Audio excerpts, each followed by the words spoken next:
Hi, I'm Coach Corey Wayne, and this is my video coaching newsletter. And the topic of today's newsletter is going to be why she still isn't chasing you. Well, I've got an email here from a guy. He says he's been following me for about a year, and he's read the book 3 to 4 times, and he's been dating a woman for about 2 months. He says the problem is that she's not chasing him, even though he believes she's starting to like him more and more and fall for him more and more. And this is a good email that really illustrates how we bullshit ourselves when what's really motivating us consciously and unconsciously is our fears. It influences the tone of our voice, our actions, the words we say, and how we show up in life. And it's obvious that this guy is not recognizing, or maybe he's just bullshitting himself as to what he's really doing wrong.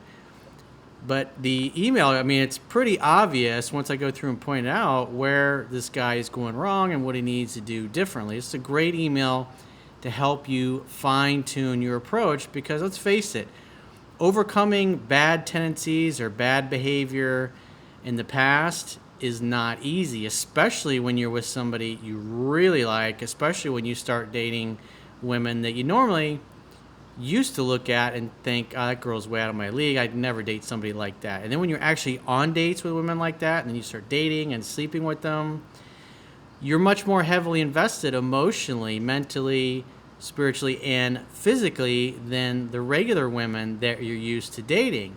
And so potentially losing them or them losing interest in you is a very scary and motivating thought. And what you fear, you attract.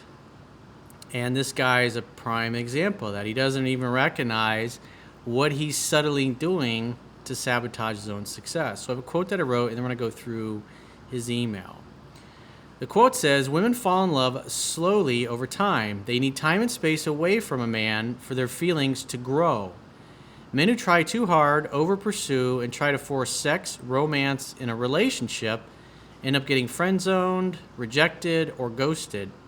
Smart men let women come to them at their own pace and facilitate getting together for fun dates that can lead to sex and romance.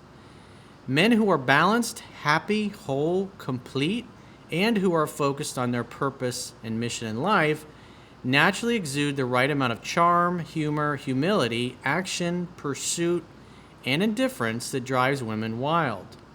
Unbalanced men mistakenly believe that women will make them happy and only succeed in driving women right out of their lives." So let's go through his email. He says, "Hey coach, I'm a college undergrad here who's been following your work for a little over a year now. After reading your book 3 to 4 times and getting rejected by 30 hot chicks, I met an insanely attractive girl at my school and made her my girlfriend." Those are the numbers. At the end of the day, you just need one good one.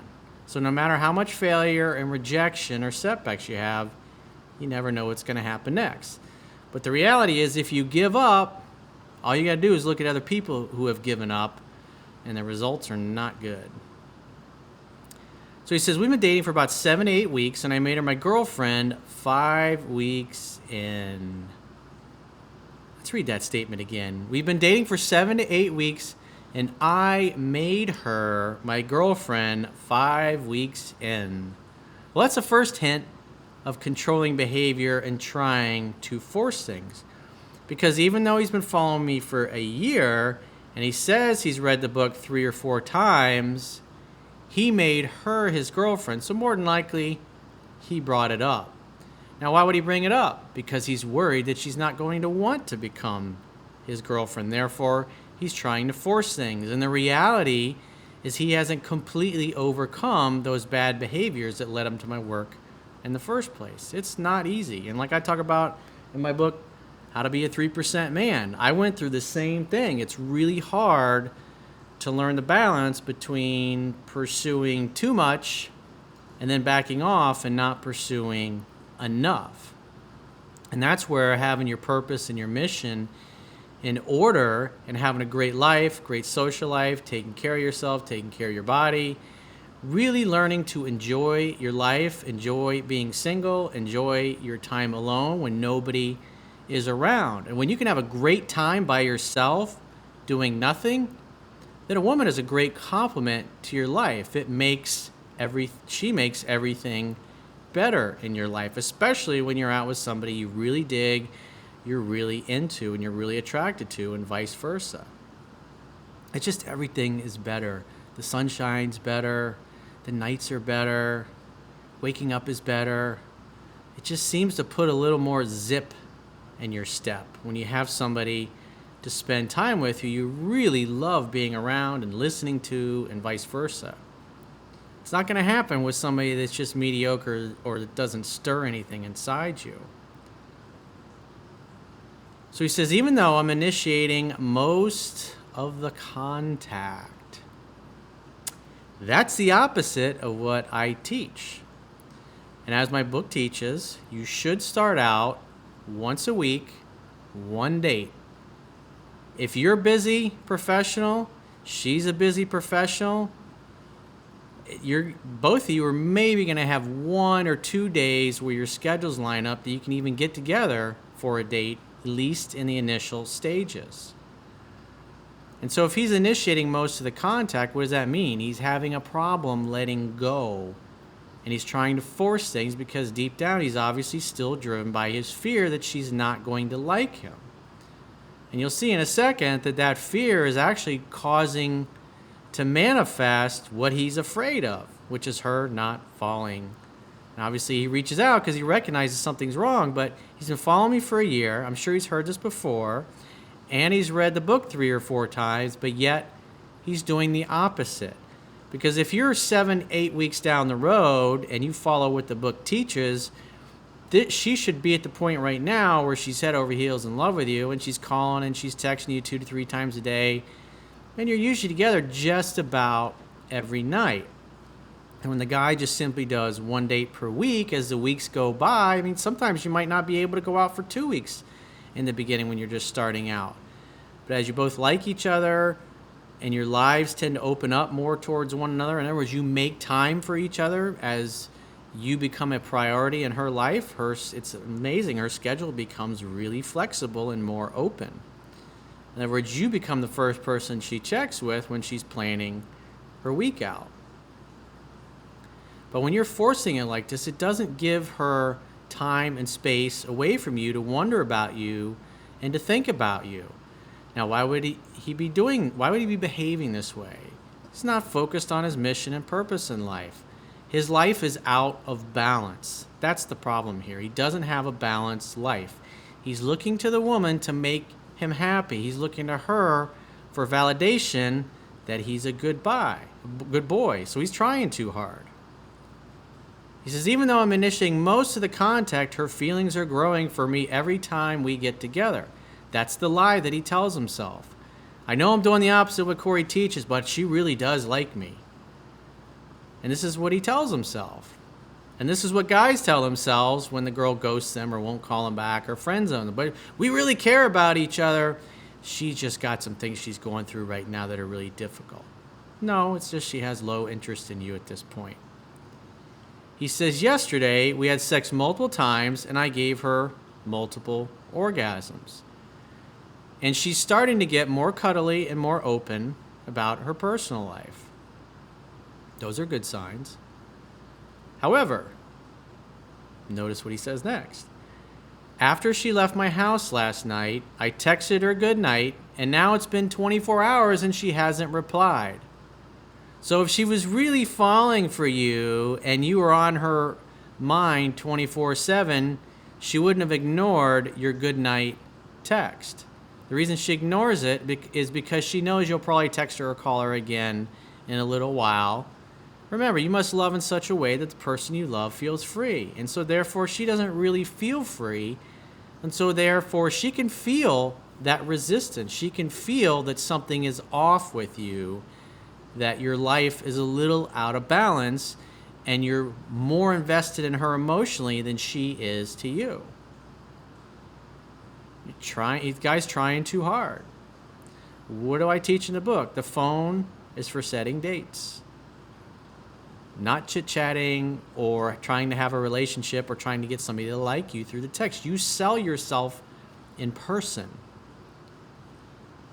If she was head over heels in love with you, she would have texted you later and said, hey, I got home, have a great night, it was a really great evening, blah, blah, blah, whatever it happens to be. So he says, why isn't she chasing me if she seems to be falling for me? Well, the reason she isn't chasing you is because you're chasing her too much. As the book states, you should never be doing more than 20 to 30% of calling, texting, and pursuing. And as he said earlier in his email, he's doing most of the pursuing. And anytime a guy does more than 20, 30% of the calling, texting, and pursuing, the woman is eventually, it's simply a matter of time before he gets friend zoned, before he gets ghosted, he gets rejected, he gets the I'm confused, I'm not sure where I'm able to be, there's a spark missing, I don't feel that we have that great chemistry. These are the kinds of things that he's going to hear if he doesn't change his approach and back the fuck off. So, I mean, you could see 24 hours, this is your girlfriend, and you think she's head over heels in love with you. You gave her all these orgasms, and she doesn't even say, hey, thanks for the orgasms, thanks for the sex, nothing. She just ignores you. You should pay attention to that. That means back the fuck off. You're coming on way too hard, and you're turning this girl off. And if you don't stop over pursuing her, I promise you, it's just a matter of time before you get friend zoned, ghosted, or rejected outright. It's as predictable as the sun coming up in the east and setting in the west. That's just the way it is, my man. So I would go back, if I were you, and reread my book. You've been following me for a year now. You should have been through the book 10 to 15 times easily. But you've been lazy, and you've been cherry picking things, and you're not making the kind of effort that you could be. And this is why I say all the time, read it 10 to 15 times. Because when you get into a situation like this, where the woman's a smoke show, I mean, you went through 30 different women to get this one here, and you're on the verge of completely fucking it up because you're not listening to me and you're following instructions because you're getting your dick wet and you think you got it all figured out. But if you look at her actions, she's not that into you as you think she is, dude. You can go to my website, understandingrelationships.com right now, subscribe to the email newsletter, and you can start reading my book for free if you're new. You can also go to Amazon.com or Audible.com and do a free trial and read my book, How to Be a 3% Man, totally for free. You got nothing to lose. But, I mean, you've been following me for a year, and you only been through the book 3 or 4 times. That's a piss poor effort, dude. As you've probably heard me say many other videos, the ones that have the best success stories are the guys that listen to and read the book 10, 15, 20 times or more. It's like you're doing a lot of cases here the opposite of what I teach. And more than likely, you've changed enough of your bad behavior to get this girl attracted. But since you're hooking up and you're having sex on a regular basis, you're dismissing everything else. And you're telling yourself it's going to be fine. You just you're on your way to the bridge and the sign says the bridge is out ahead. And yet you just stepped on the gas. You're like, it's fine. It's going to be fine. She really is falling for me, Corey. You just don't know us like I do. I was like, well, you give her a good night text and she doesn't even reply to that. Why? Because she doesn't value it. Scarcity creates value. You're doing way too much. At this point, you don't need to be doing more than 20 to 30% of calling, texting, pursuing. So what I would do is I'd start backing off your texting. Don't do it all at once, but start backing off to the point where within a week or two, you get down to 20 to 30% of the contact initiation, and then you'll see a real change in her attitude. If you were to text her a good night text surprisingly out of the blue when she's not suspecting it because you don't do it very often, guess what? She's going to appreciate it and value it a lot more and tell all her girlfriends how sweet you are. But when you do it in the morning, you send her a good morning text and a good night text, and you've only been dating for a little while, she's not going to appreciate it. She's not going to value it. I mean, look at it. She hasn't even bothered to reply to it because it's that meaningless to her.